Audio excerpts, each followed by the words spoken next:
Welcome back to the loading screen on UC 98.3 FM with myself, Jonathan Sultan, Amara Suhail, and Graham Richmond.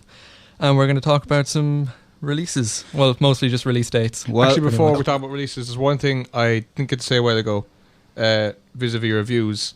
Street Fighter Cross Tekken is getting great reviews from people like IGN and stuff. It's getting bad reviews from players.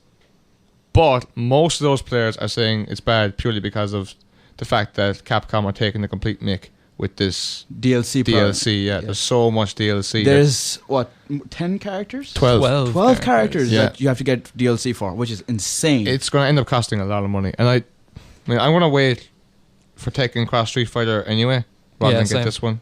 Oh, this is annoying for me. I just hope that Namco don't pull the same nonsense on us. Yeah. I mean, yeah, it would be bad, but it doesn't ruin the game. I know, but it just costs more money. I mean, it costs more money. Sorry, onto releases. Yeah. No, sorry. We were talking about Mass Effect 3. I forgot to mention one thing about Mass Effect 3. Mass Effect 3. That it links in with the game. This is not actually with the main game, right? There's a Datapad iOS app that's being released. A Datapad? A Datapad, right, is basically what you had in the game that was sort of like your... basically, it held all your information. Your Pokedex. Essentially, it was your Pokedex. Your Pokedex.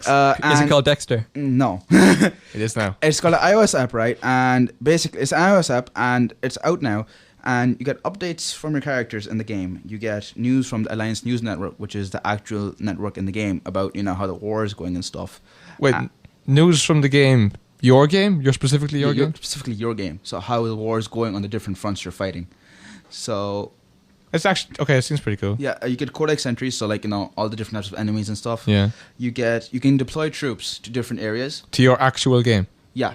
So for example, you see that this system is losing a lot of ground. You can deploy troops to that area. Wait, so are you playing Mass Effect 3 24/7 now? You can if you want. Wow. And also you have some you have some exclusive media. So you can have themes, videos, pictures, etc., etc. So but it's iOS, so I don't like it. And it's Mass Effect 3, so for those people who want Mass Effect 3 and have an iPod, go for it. All right. In news you care about, Sorcery, which is the PlayStation Move game, which looks like it'll be the first really, really good one. They showed it at E3 2010, and then I was all excited because it looked really cool. And then at E3 2011, it came and went with no sign of Sorcery, and everyone was saying, "Oh, it might be dead now." But no. But apparently, what happened is loads of people thought it looked so cool that Sony were like, "Oh, we actually got to make this game good." Yeah. So they kind of went away and rebuilt it, and that has been announced. Is Sorcery like the PS Move version of Rise to Connect? You've been talking about the game so much, I still have no idea what it is. Rise is. I've seen Rise. There's no gameplay out for it, is there? No, but it's going to be set in Rome, one of the Roman civil wars, a slave rebellion, and it's totally for Connect, no controller, and the graphics actually look pretty good. Well, there's no in-game gameplay, graphics. so I'm still worried if it's going to be on rails or not. But anyway, the main point. Sorcery coming out 23rd of May. I'm excited. It looks like it's going to be a good game. If I had a Move, I'd be excited. If you had a PlayStation. Yeah. Unfortunately, you have an Xbox. But just shut up. It doesn't matter which platform you have if you want to play Shoot Many Robots. Oh, Shoot Many Robots. Alright, this is a game that's out today on PC, SEN. Magic System. Yeah. And Xbox Live. It's been published by Ubisoft, developed by these guys called Demiurge Studios. Now, I hadn't heard of them, so I looked into them, and they've worked on some of our favourite games. They've worked on BioShock, Mass Effect, the PC port, and Borderlands.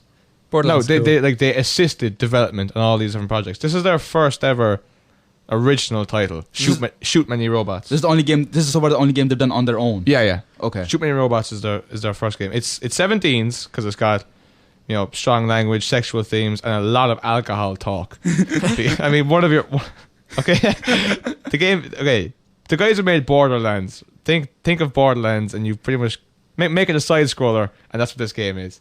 It's awesome.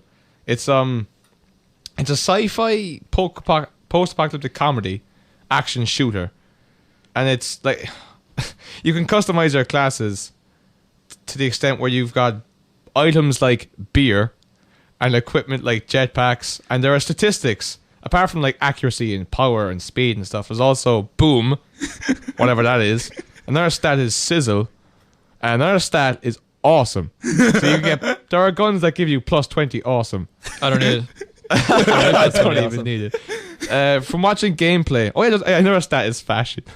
I need some of that. I need But some of that. the customizable classes, the costumes are so bizarre. There's like millions of them. You can get hockey masks, World War II helmets, fairy wings, sombreros, ponchos, high heels. It's endless.